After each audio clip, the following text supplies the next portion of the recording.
தமிழகத்தில் சினிமாவிலும் அரசியலிலும் ஒரே தளபதிதான். அது விஜய். தளபதிக்கே தளபதி ஒருவர் இருக்கிறார். அவர்தான் புசி ஆனந்த். யார் இந்த புசி ஆனந்த் என்பது குறித்து இந்த வீடியோவில் பார்க்கலாம். 61 வயதாகும் என் ஆனந்த் புதுச்சேரியை சேர்ந்தவர். 8ஆம் வகுப்பு வரை மட்டுமே படித்திருக்கும் ஆனந்தின் மொத்த சொத்து மதிப்பு 2.4 கோடி. அவரின் மனைவி அர்லனி லூமாவின் சொத்து மதிப்பு 1.61 கோடி.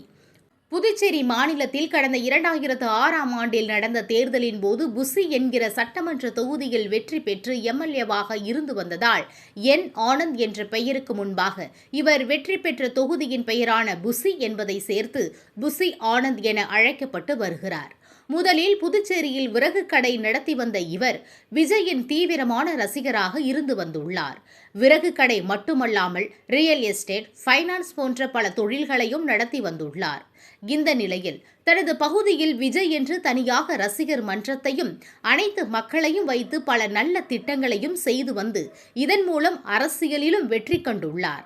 இந்த நிலையில் விஜயின் தந்தையான எஸ்.சி. சந்திரசேகருடன் பழக்கம் ஏற்பட்டு அதன் பிறகு விஜய் ரசிகர் மன்றத்தின் பெயரில் செய்த நலத்திட்டங்கள் குறித்து அவரிடம் கூறுகையில் விஜயின் தந்தை புசி ஆனந்தை விஜயிடம் அறிமுகப்படுத்தி உள்ளார்.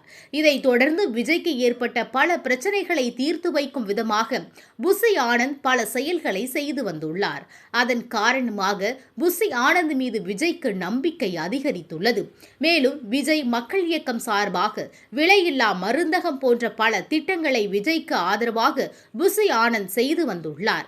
இவ்வாறு விஜய்க்கு சாதகமாக நிறைய இடங்களில் புசி ஆனந்த் பல செயல்களை செய்து தற்போது நடிகர் விஜய் எடுத்து வைக்கும் அனைத்து செயல்களிலும் மிகவும் நெருக்கமான ஒருவராக இருந்து வருகிறார். விஜயின் இன்பத்திலும் துன்பத்திலும் தோளோடு தோள் கொடுத்து நின்ற புசி ஆனந்தை கட்சியின் பொதுச் செயலாளர் என்ற அந்தஸ்தை கொடுத்து அழகு பார்த்தார் தளபதி. இன்று வரை ஒவ்வொரு செயலிலும் புசி ஆனந்திற்கான முக்கியத்துவத்தை கொடுத்து வருகிறார் விஜய். இந்த 2026 சட்டமன்ற தேர்தலில் தீநகர் தொகுதியில் களம் காண்கிறார் புசி ஆனந்த்.